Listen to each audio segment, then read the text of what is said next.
تعجب کافروں کو ہوگا، لیکن قیامت کے زلزلے کی ہولناکی کا، اس کی خطرناکی کا صحیح علم ایمان والوں کو بھی نہیں. انہوں نے صرف پڑھا ہے، سنا ہے رسول پاک صلی اللہ علیہ وسلم سے، لیکن معائنہ اور مشاہدہ نہیں کیا ہے. تو ان سے بھی ہو سکتا ہے کہ وہ کہیں گے کہ زمین کو کیا ہو گیا ہے. وقال الانسان ما لا، انسان کہے گا اس زمین کو کیا ہو گیا ہے. آج زلزلے جہاں آئے ہوئے ہیں ان لوگوں نے سوچا تھا کہ زمین دھس جائے گی، ایسا ہو سکتا ہے. یہی لوگ کہے ہوں گے جہاں جو آج دھسے ہوئے ہیں. تو آپ سوچیں کہ قیامت کا زلزلہ کس قدر خوفناک اور خطرناک ہوگا کہ سارے انسان پکار اٹھیں گے کہ زمین کو کیا ہو گیا ہے. یومئذ تحدث اخبارہا، تحدث اخبارہا، اس دن زمین اپنی تمام خبریں بیان کرے گی. حدث یحدث، تحدیث کے معنی بیان کرنے کے. یومئذ تحدث اخبارہا، خبر کی جمع اخبار ہے، جس دن زمین اپنی تمام خبروں کو بیان کرے گی. یعنی جو کچھ زمین پر ہوا ہے زمین سب کچھ کیا ہے بیان کرے گی. ابو ہریرہ رضی اللہ تعالیٰ عنہ کی روایت ہے، اللہ کے نبی علیہ الصلوۃ والسلام نے آیت کریمہ پڑھی یومئذ تحدث اخبارہا. تو آپ نے صحابہ سے پوچھا تدرون ما اخبارہا، کیا تم جانتے ہو کہ زمین کی خبریں کیا ہے؟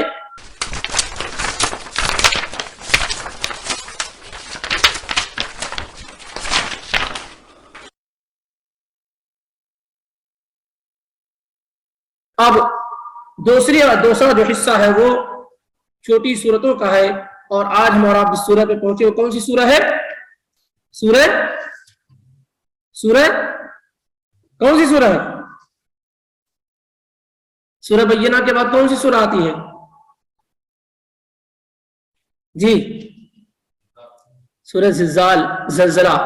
تو اللہ کی توفیق سے ہم اور آپ سورہ زلزلہ میں داخل ہو رہے ہیں. مشہور نام زلزلہ ہے، سب سے زیادہ مشہور نام زلزلہ ہے. ابن عاشور رحمت اللہ علیہ کہتے ہیں کہ صحابہ کی زبان میں اس کا نام اذا زلزلت ہے. کیا ہے؟ اذا زلزلت. اور اسی نام سے امام بخاری اور امام ترمذی رحمت اللہ علیہ نے چیپٹر اور عنوان قائم کیا ہے، باب اذا زلزلت، باب اذا زلزلت. تو ایک نام کیا ذکر کیا گیا؟ زلزلہ سب سے زیادہ مشہور ہے. اسی طریقے سے ایک نام اذا زلزلت، ایک تیسرا نام زلزال، چوتھا نام زلزلت. لیکن سب سے زیادہ مشہور کیا ہے؟ زلزلہ اور اذا زلزلت. اور تیسرا نام کیا ہے؟ زلزال اور زلزلت. اس سورہ کے متعلق کیا علم ہے آپ کو؟ مکی یا مدنی؟ مکی ہے یا مدنی؟ اس سے 2 مرتبہ ذکر کر چکا ہوں کہ 20 صورتیں جو مدنی ہیں وہ یاد کر لیجئے، 12 سورہ جو مکی اور مدنی ہونے میں اختلاف ہے وہ یاد کر لیجئے، اور باقی جو بچی 82 وہ کیا ہے؟ بالاتفاق مکی ہے. 20 بالاتفاق مدنی ہے، اور 12 صورتوں میں مکی اور مدنی ہونے میں اختلاف ہے. ان 12 صورتوں میں سے ایک سورہ کیا ہے؟ سورہ زلزلہ بھی ہے کہ یہ آیا مکی ہے یا مدنی ہے. مفسرین کی ایک جماعت کہتی ہے کہ سورہ مکی ہے، جس میں مقاتل بن سلیمان اور امام بغوی، رازی، ابن کثیر، امام خازن وغیرہ یہ کہتے ہیں کہ یہ سورہ مکی ہے. اور ایک رائے یہ ہے کہ یہ سورہ مدنی ہے. واللہ عالم، زیادہ قریب بات یہ ہے کہ یہ سورہ مکی ہے، زیادہ قریب بات یہ ہے کہ یہ سورہ مکی ہے. لیکن یہ جو احسن بیان آپ کو نظر آ رہی ہے اس میں ذکر کیا گیا کہ یہ سورہ مدنی، لیکن جو اس کے مضامین ہیں وہ مکی سورتوں کی طرف اشارہ کر رہے ہیں. واللہ عالم. اس سورہ کے متعلق یہ ہے، اس کی جو فضیلت میں کہ اللہ کے نبی علیہ الصلوۃ والسلام نے فجر کی نماز پڑھائی. سنن ابو داؤد کی روایت، آپ نے فجر کی نماز پڑھائی. پہلی رکعت کے بعد آپ نے سورہ زلزلہ پڑھی، اس کے بعد آپ نے رکوع کیا. پھر دوسری رکعت کے لیے آپ کھڑے ہوئے، پھر آپ نے سورہ فاتحہ پڑھی، اس کے بعد دوسری رکعت میں بھی زلزلہ پڑھی. صحابہ رسول کہتے ہیں کہ مجھے نہیں معلوم کہ اللہ کے نبی صلی اللہ علیہ وسلم بھول گئے تھے یا آپ نے جان بوجھ کر کے ایسا کیا ہے، جان بوجھ کر کے ایسا کیا ہے. کیا رائے ہے آپ لوگوں کی؟ کیا آپ نے جان بوجھ کر کے ایسا کیا ہے یا آپ بھول گئے تھے؟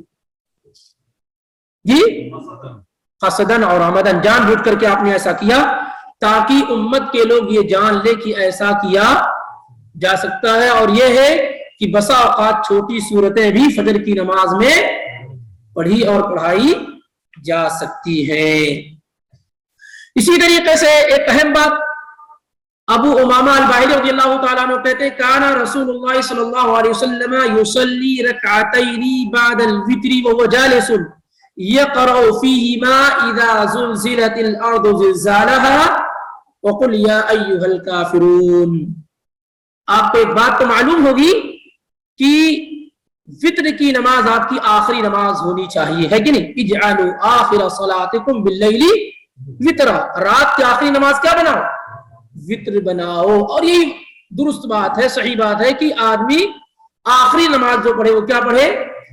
وتر پڑھے. لیکن جائز ہے کہ وتر پڑھنے کے بعد بھی وہ نوافل پڑھ سکتا ہے. جیسے کسی کی عادت نہیں ہے اٹھنے کی، وتر پڑھ کر سو گیا، اٹھا اب رات میں نماز پڑھنا چاہتا، پڑھ سکتا کہ نہیں پڑھ سکتا؟ پڑھ سکتا ہے، لیکن ایک رات میں 2 وتر وہ نہیں پڑھ سکتا. ابو امامہ الباہلی رضی اللہ تعالیٰ عنہ کہتے ہیں کہ رسول اللہ صلی اللہ علیہ وسلم وتر کے بعد 2 رکعت پڑھتے تھے، اور وہ بھی کیسے؟ بیٹھ کر کے. کیسے؟ بیٹھ کر کے. کیوں؟ کیونکہ آپ کا جو قیام ہوتا تھا رات کا وہ بہت لمبا ہوتا تھا. تفتر قدما، آپ کے قدم کے اندر ورم و سوجن ہو جاتی، پھٹ جاتے تھے. تو آپ وتر کی نماز کے بعد بسا اوقات کبھی کبھار ایسا آپ نے کیا، یہ معمول نہیں تھا آپ کا کہ وتر کی نماز کے بعد 2 رکعت پڑھتے تھے. کچھ مرتبہ آپ نے ایسا کیا ہے کہ وتر کی نماز کے بعد آپ نے 2 رکعت بیٹھ کر کے پڑھی ہے. اور آپ صلی اللہ علیہ وسلم عبادت کے اندر تنوع کرتے تھے اور امت کے لیے آسانی بھی کر دی کہ اگر کسی کو کبھی اس طرح کی ضرورت پڑ جائے تو وہ وتر کی نماز کے بعد نماز پڑھ سکتا ہے. جائز، عادت نہیں بنائی جا سکتی، لیکن کبھی کبھار ایسا کیا جا سکتا ہے. اور یہ بھی کہ بیٹھ کر کے نماز پڑھی جا سکتی ہے. فرض نماز کے علاوہ جو نمازیں ہیں وہ بیٹھ کر پڑھی جا سکتی ہے، لیکن ثواب اس کا نصف اور آدھا ہو جائے گا. ثواب اس کا نصف اور آدھا ہو جائے گا. کچھ چیزیں وہ ہیں سورہ زلزلہ کے میں، جو 2 چیزیں ہیں ذکر کی گئی وہی ثابت ہے. اس کے علاوہ سنن ابو داؤد وغیرہ کے اندر، ترمذی وغیرہ کے اندر روایت آئی ہوئی ہے عبداللہ بن عباس سے کہ آپ صلی اللہ علیہ وسلم نے کہا کہ اذا زلزلت الارض نستعدل نصف القرآن وقل واللہ احد تعدل ثلث القرآن وقل یا ایھا الکافرون تعدل ربع القرآن. اذا زلزلت الارض زلزالها یہ نصف اور آدھے قرآن کے برابر ہے. قل هو اللہ احد 1/3 قرآن کے برابر ہے. قل یا ایھا الکافرون 1/4 قرآن کے برابر ہے. یہاں تک بات صحیح ہے کہ قل یا ایھا الکافرون 1/4 قرآن کے برابر، یہ صحیح روایت ہے. قل هو اللہ احد 1/3 قرآن کے برابر، یہ بھی صحیح روایت. لیکن اذا زلزلت الارض زلزالها یہ نصف قرآن کے برابر ہے، یہ اللہ کے رسول صلی اللہ علیہ وسلم سے ثابت نہیں ہے. اور اس طرح کی کوئی بھی روایت ثابت نہیں، نہ وہ آدھے قرآن کے برابر ہے، نہ ربع قرآن کے برابر ہے، نہ ثلث قرآن کے برابر ہے. اس طرح کی کوئی بات رسول اللہ صلی اللہ علیہ وسلم سے ثابت نہیں ہے. آئیے دیکھیں بسم اللہ الرحمن الرحیم.